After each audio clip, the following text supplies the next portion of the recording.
We know that judiciary is an important topic for UPSC Civil Service examination.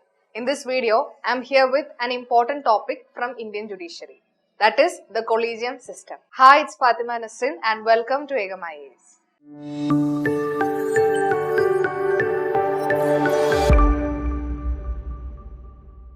So why we are discussing the Collegium system is that there have been many news regarding the working of Collegium system, how it appoints and transfers the judges of Supreme Courts and High Court, then the issues, the functionings, etc. So that is why we are discussing the Collegium system. Now let's see the importance of the judiciary, because UPSC have asked many questions, and this is a question asked in 2019 and it is associated with the removal, impeachment, etc. regarding the judges of Supreme Court. So you can pause the video and try to solve this question. It is a previous year question.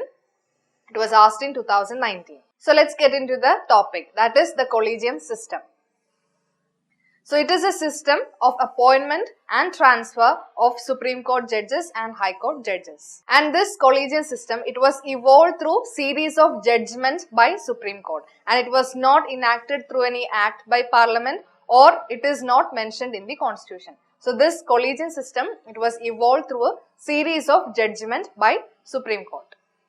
So this is an important thing that you have to keep in mind. It is not mentioned, or it is not made through any act by the Parliament, or it is not mentioned in the Constitution. So it is made through some series of judgments. So let's see the evolution of the Collegium system. Let's see how this Collegium system came into effect. So as I said, it was evolved through series of 3 judgments, and it is commonly referred as judge's case. So before getting into the judge's case, first you have to know who appoints the Supreme Court judges. So it is the President who appoints the Supreme Court judges after consulting with the Chief Justice of India.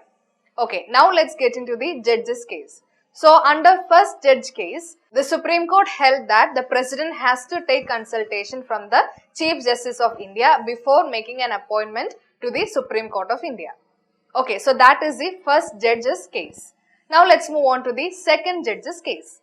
So this is the important judge's case under the Collegium system, because through this judgment, the Collegium system evolved.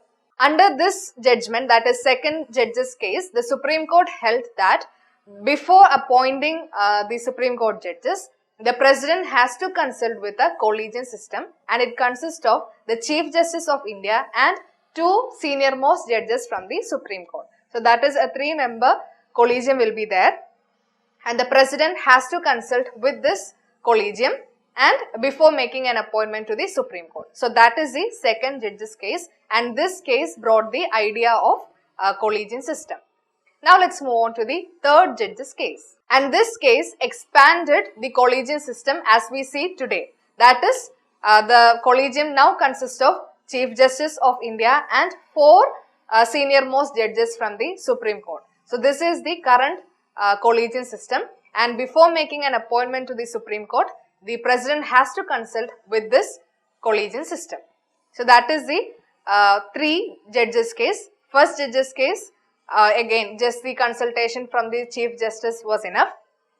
The second judge's case brought the idea of Collegium system, and the third judge's case expanded the Collegium system, and it made CJI plus 4 senior most judges from Supreme Court. Now let's see how this Collegium system functions. So the Collegium, that is the CJI plus 4 senior most judges from Supreme Court, they will adopt a resolution that means they will decide whom to be appointed to the Supreme Court, and finally after they have decided, they will send that resolution or decision to the Union Ministry of Law, and for sending to the Prime Minister for advising the President. So that is how it works. The decision from the Collegium will be sent to the Law Ministry, and Law Ministry will send to the Prime Minister, and Prime Minister will advise the President to appoint that particular person to the Supreme Court. Okay, but if the Law Ministry return this proposal for reconsideration, the Collegium can either change the particular proposal or can just send back the same proposal. And if it is done so, then it is binding on the government.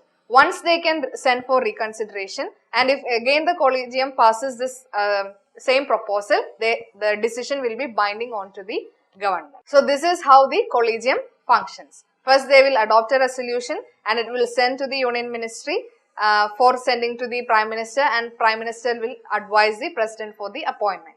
And if the Law Ministry send back the proposal for reconsideration, the Collegium can accept it, or then can send the same person or the same proposal to the Union Ministry. Then that decision will be binding to the government.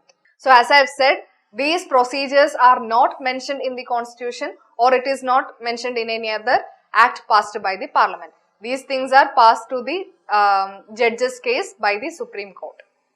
And some of things are followed through conventions or procedures, such as memorandum of procedures for judicial appointments. So these all things are not mentioned in the Constitution. UPSC can ask questions, and you should not make such mistakes. Okay. So let's see what the Constitution says. So under Article 124, it says that Supreme Court judges will be appointed by the President of India after consultation with the Chief Justice of India. So the Constitution only is saying this much, the judges will be appointed by the President after consultation with the Chief Justice of India. It is not talking about any collegiate system. It evolved through the second judge's case, not in the Constitution. Further details regarding the appointments etc. are covered under different methods like memorandum of procedures. Okay, so the Constitution under Article 124 explains the appointment of Supreme Court judges. So these are the important things regarding the collegiate system. Now let's solve a model question. It's a two-statement question. Try to find the answer and write the answer in the comment section below.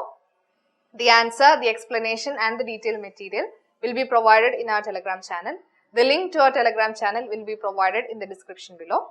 And finally, if you find this video helpful, please don't forget to like, share and subscribe. Thank you for watching.